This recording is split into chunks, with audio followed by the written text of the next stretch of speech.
Donde queman libros, al final también quemarán a los seres humanos. Heinrich Heine. Fahrenheit 451.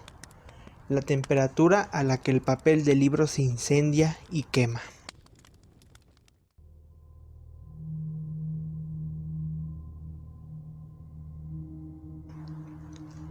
La quema de libros se define como un ritual en el cual se queman libros para destruirlos, generalmente de manera pública, y está motivada por oposiciones culturales, religiosas o políticas al material publicado.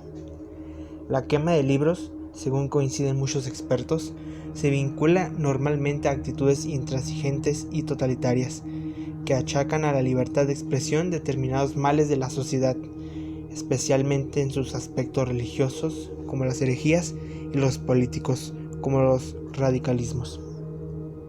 La historia de la humanidad se ha visto plagada de centenares de ejemplos en donde si existen los libros, existe la gente dispuesta a quemarlos.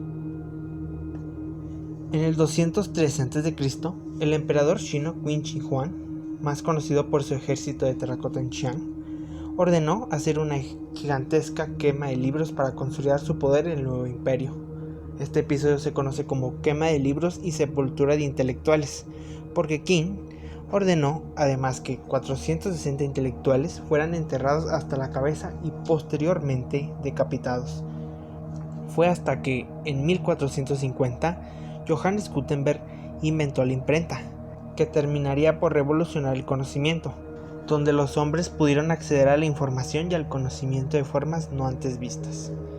Años después, en 1497, ocurrió la famosa Hoguera de las Vanidades, en donde los seguidores del monje Girolamo Savonarola recogieron y quemaron en público miles de objetos que consideraban pecaminosos, llenos de vanidad en Florencia, desde espejos y maquillajes y finalizando con libros y pinturas.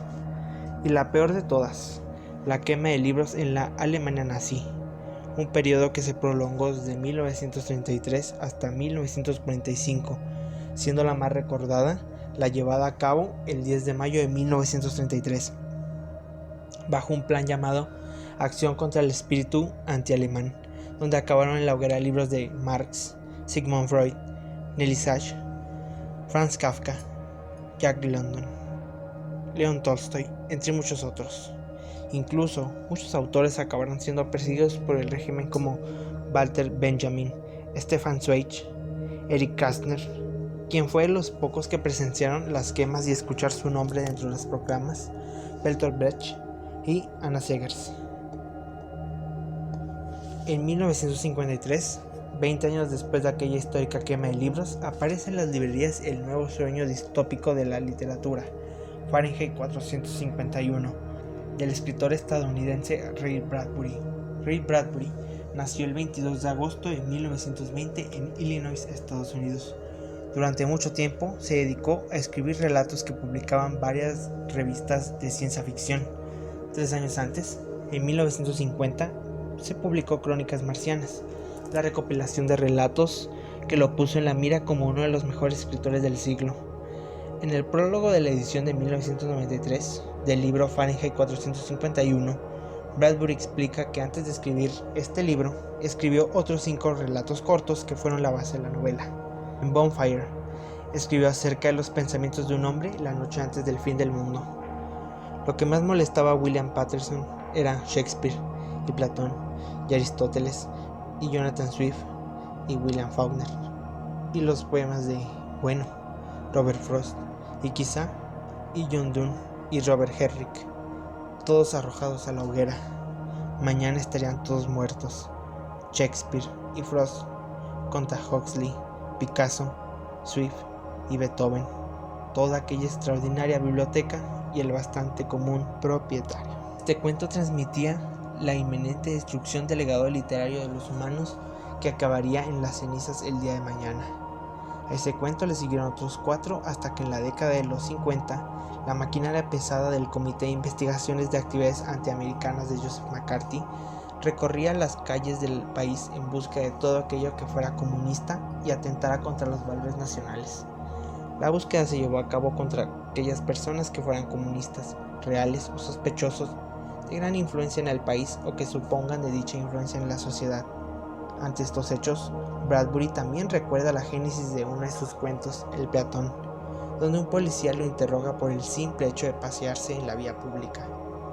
Encerrándose en la biblioteca y escribiendo con una máquina de escribir prestada, Ray Bradbury comenzó a escribir lo que en el futuro conoceríamos como Fahrenheit 451, la reescritura de su cuento El peatón, que fue rechazada por varias editoriales hasta que, en 1953, cuando Bradbury terminó con el libro, este era el doble de extenso que su antecesor, convirtiéndolo así en una novela.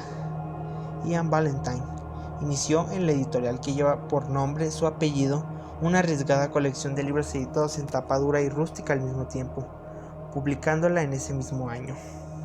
La situación del macartismo llegó a tal grado que se comenzaron a retirar de las bibliotecas miles de libros que iban en contra de los valores estadounidenses.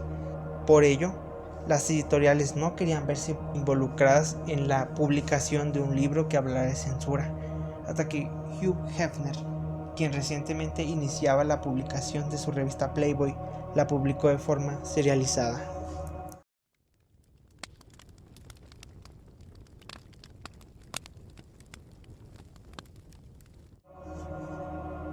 Es la historia de un bombero llamado Guy Montag, que ve cómo sus ideales se desmoronan cuando descubre su verdadero papel ante la destrucción de libros en millones de incendios provocados, donde observa a detalle cómo toneladas de conocimiento y cultura caen bajo las llamas de su defragrador, consumiéndose para ser erradicadas de su mundo, bajo los efectos nada tranquilizantes de su lanzallamas activo, que escupe las flamas hacia los libros prohibidos.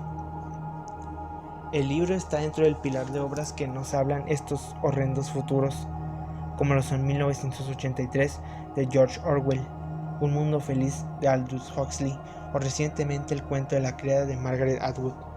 El género predominante de estos libros es la ficción especulativa. En palabras de Orson Scott Card, la ficción especulativa engloba todas las historias que tienen lugar en un escenario opuesto a la realidad conocida. Hablamos de ficción especulativa si nos referimos al futuro, puesto que desconocemos ese mismo futuro, y así especulamos sobre estos acontecimientos como la historia, la tecnología, la vida misma, la política, etc. Aunque ahora nos topamos con libros cuya proyección del futuro resultó estar equivocada o desviada, también entra en esta categoría los mundos alternos, la fantasía, el terror, la ciencia ficción y por supuesto las distopías. Una utopía es una sociedad o un mundo imaginario en un estado ideal donde todo transcurre en total armonía y paz. Una distopía, en cambio, es la antítesis de este concepto. Es una sociedad bajo un régimen totalitario o una ideología determinada, una sociedad indeseable a sí misma. Desde su libro Crónicas Marcianas, Ray Bradbury muestra en el género de la ciencia ficción los temores de la humanidad, su fragilidad, sus actos repentinos de destrucción mutua, su hipocresía, mostrando el futuro no como una predicción, sino como una advertencia temprana hacia donde la sociedad se estaba dirigiendo. Después de la publicación de la novela y con la desaparición del macartismo en la sociedad, Bradbury vio cómo ahora los medios de comunicación adquirieron un nuevo papel que se amplió exponencialmente ante la mirada de millones de personas. La radio le fue dando paso a la televisión, que se convirtió en un medio de comunicación por excelencia de millones, que fue desplazando las letras impresas y que mostraba las continuas imágenes coloridas y animadas de cosas inimaginables para las conciencias de la sociedad. De repente, los índices de lectura se desplomaron catastróficamente, mientras que las horas de consumo de televisión se multiplicaban sin parar, siendo uno de los temas que este libro toca. ¿Se necesita prohibir la lectura cuando las personas están desinteresando voluntariamente la lectura? La propuesta del uso de la ficción especulativa es llegar a las consecuencias de la total aniquilación de la cultura mediante la prohibición de los libros. Los placeres de la televisión sustituyen rápidamente a la literatura, al lenguaje, a la historia y a la filosofía. Ya no hay más importancia en aprender cosas nuevas. Las personas absorben más imágenes que le produzcan placer, donde más vale ver la televisión para divertirse que leer y enojarse por lo leído. Hablar de lo peligroso que puede ser para una sociedad el simple hecho de leer porque los libros hablan de gente que no existe o que dejó de existir. Llena a las personas con contenidos que afecten su intelecto, elimínales la filosofía, la sociología, la lógica para que tengan miedo de pensar por sí mismos.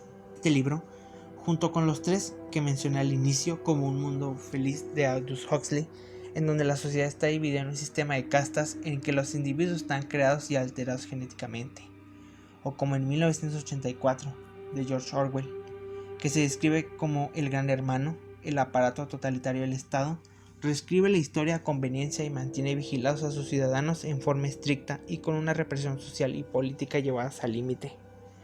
Incluso muchos ponen en esta misma línea narrativa a la novela de Anthony Burgess, La naranja mecánica, que nos muestra un mundo de destrucción donde un criminal en la Inglaterra del futuro pasa una serie de procesos experimentales para corregir sus impulsos violentos.